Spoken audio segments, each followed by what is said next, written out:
The next topic we're going to discuss is how to properly play team defense. This refers to a settled 6-on-6 situation where we have all 6 defensive players in plus our goalie, and the offense has all 6 of their offensive players in on offense. In this situation, we'll always be marked up man to man. There are 4 main keys to playing good team defense. Number 1 is our on-ball defensive technique.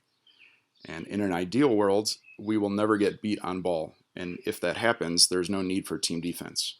However, the reality is that even the best defensemen in the world will sometimes get beat on ball and require help to prevent the offense from getting an easy shot.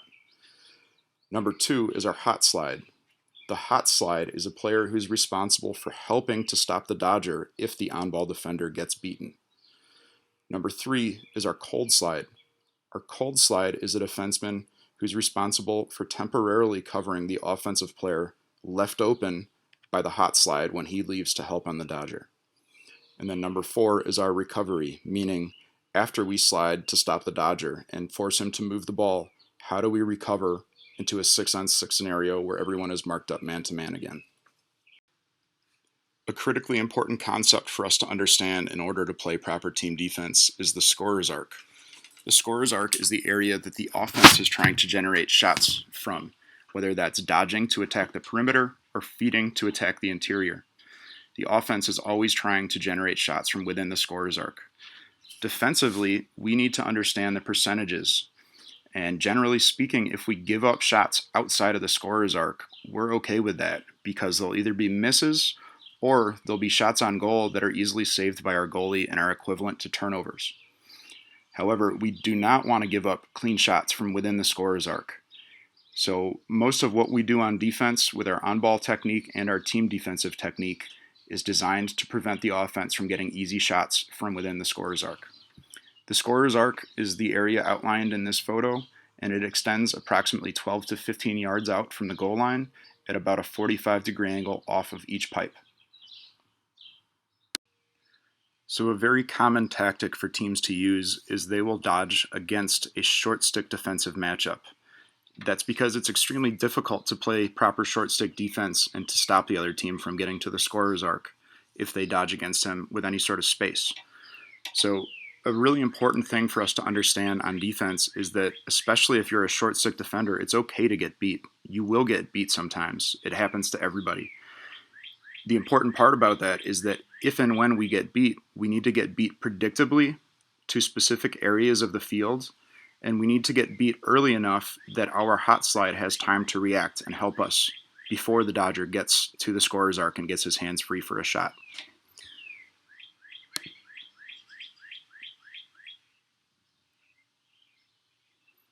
In this clip, you can see how the Oregon defenseman, number 7, has turned his hips and toes towards the sideline and is going to deny the middle of the field. He's going to prevent this Kettle Moraine player from getting a sweep across the top of the scorer's arc, where there's a lot of scorer's arc area for him to attack.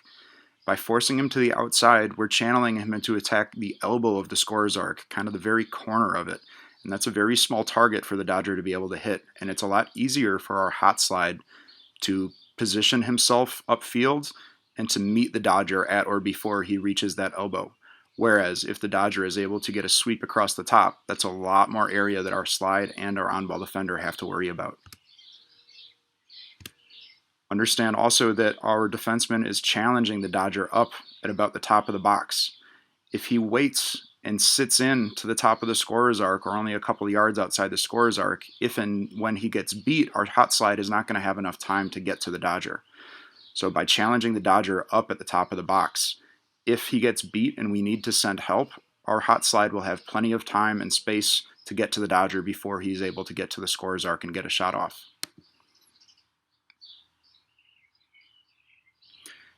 And so even though the dodger does get a shot off here, it's outside the scorer's arc or maybe right on the edge of the scorer's arc, and it's under duress.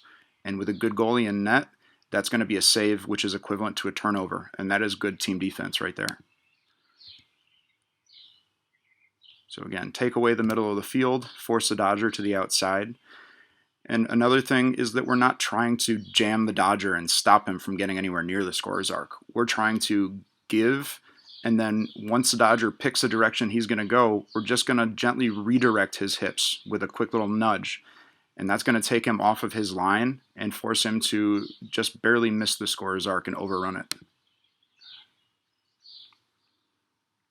And again, as long as our hot slide is prepared and able to respond to the Dodger, it's difficult to take a good clean shot when you have a guy charging in your face with his stick out ready to jam your hands, and you know you've also got the on-ball defenseman trailing you and getting ready to check your stick as soon as you extend your hands backward.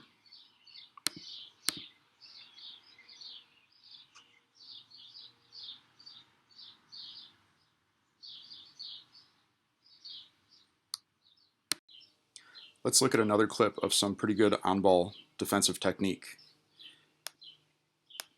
Here you can see the Dodger, number 50 from Kettle Moraine, is approaching to begin his dodge, and the Oregon defenseman is challenging him up above the top of the box, just like we want. Ideally, the Oregon defender would be a little bit further to the inside and upfield with his toes and hips pointed towards the sideline. However, he's athletic enough and fast enough that when the Dodger does press the sweep look, he's still able to get a nudge on his hips, and that takes the Dodger off his line. When I say off his line, the Dodger wants to be able to make a good sharp move and then take a sharp angle attacking the scorer's arc. And if we're able to nudge his hips, that forces him to run in a curve and slows him down significantly.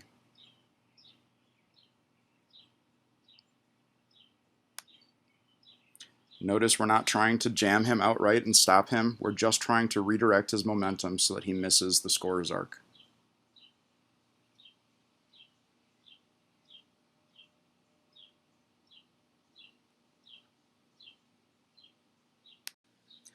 This clip is going to show some flawed on-ball defensive technique.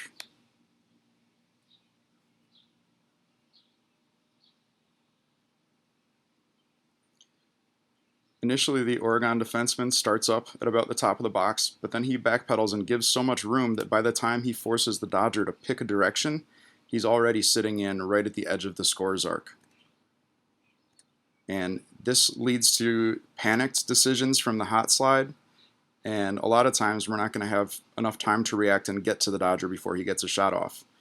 In this scenario, we end up giving up an easy adjacent pass for what should have been a high percentage shot.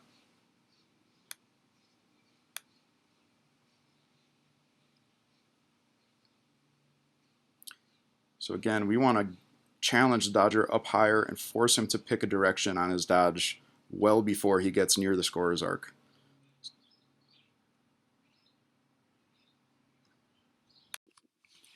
Another really important part of good on-ball defensive technique is that if and when we get beat, we still need to contain the Dodger. So even if we're not in position to stop him from getting to the scorer's arc, we need to contain him and limit where he can go.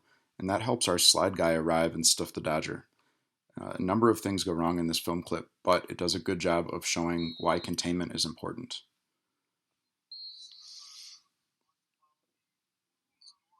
So right here, an ill-timed slap check by the Oregon defender allows himself to get beat topside, which is never good.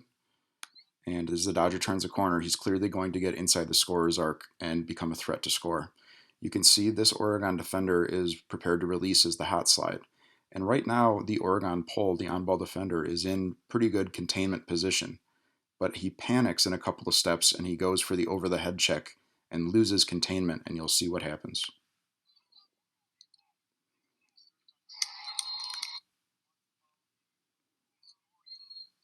So if we contain this Dodger for the slide, then we're probably going to get a good clean hit on the Dodger and be in his face as he's trying to take the shot and make him short arm it. Instead, if we panic and we go for the over-the-head check, we lose containment and the Dodger is able to dodge around our slide and get off. A much cleaner shot for a goal.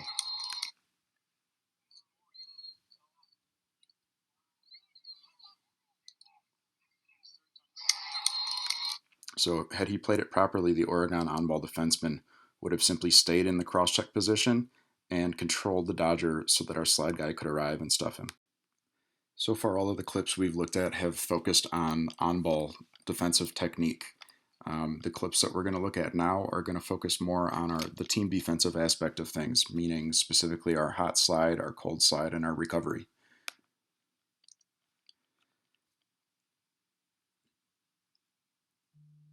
In this clip, you can see that Kettle Moraine is going to attack the short stick defensive matchup, which once again is a very common tactic that teams use because it puts the defense in a vulnerable spot, and it more often than not is going to force the slide. What Kettle Moraine does here is called an underlap or a shallow cut, meaning that the adjacent player, the player next to the dodger, is going to cut in and then fill behind the dodger. And what this allows us to do on defense is we don't need a fill slide. We simply need a hot slide and a recovery.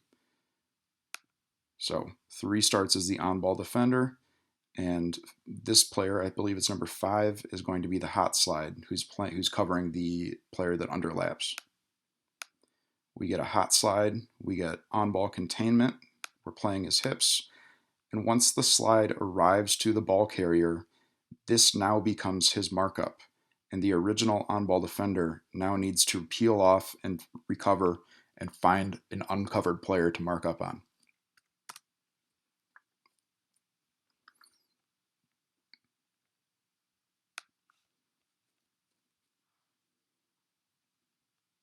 So we get a dodge, we get a hot slide, and we get a recovery.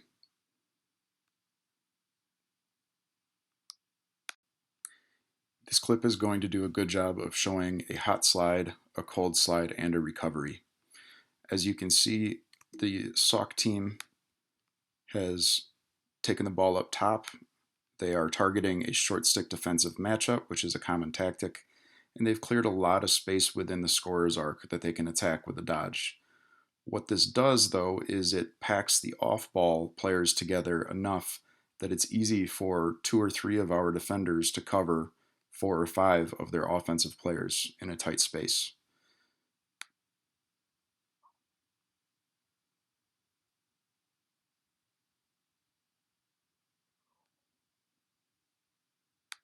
So let's walk through this sequence here.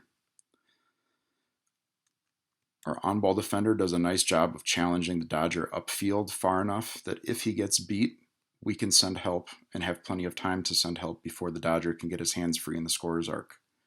We've got a hot slide prepared to go, and we've got other defenders who are helping to cover his offensive player so that if he needs to leave, this player is not left wide open. And the way we do that is by letting the least threatening player on offense go so that we can cover the more threatening player that has been left open temporarily. We get a hot slide. We get containment from the on-ball defender. And once the hot slide arrives, he takes the dodger, and the original on-ball defenseman must peel off to the middle of the field and get marked back up on an uncovered player.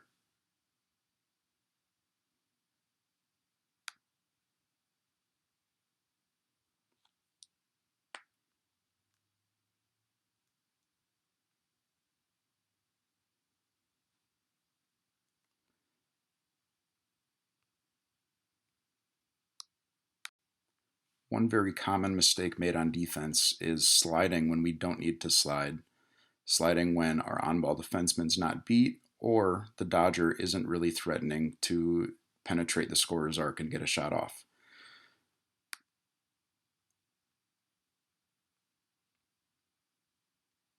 Here you can see we've got pretty good on-ball defense. We have rerouted the dodger off of his line, and he's not really a threat to penetrate the scorer's arc.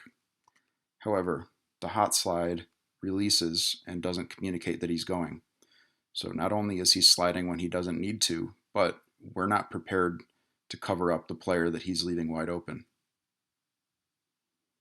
And it leads to an easy feed and a goal.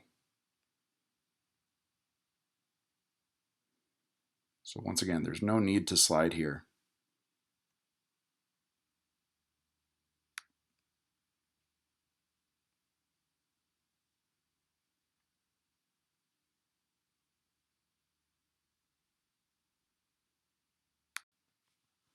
Another common mistake made is overhelping when it's not our responsibility to help stop the dodger.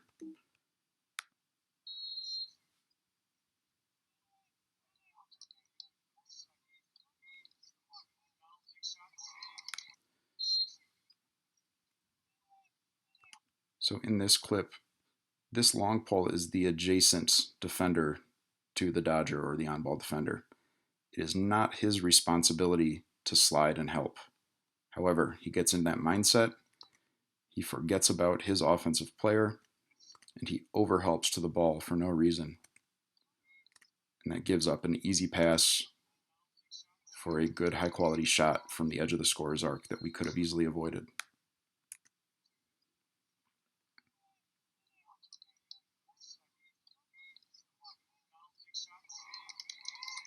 So it's really important that if it's not our responsibility to be the hot side, we do not overhelp onto the ball carrier. We stick with our man, and we can hedge and take away space, but we have to leave ourselves in position that if the Dodger passes the ball, we're in position to get back to him and play him before he can get a shot off. In this scenario, we don't do that, and we give up a shot that we do not want to give up.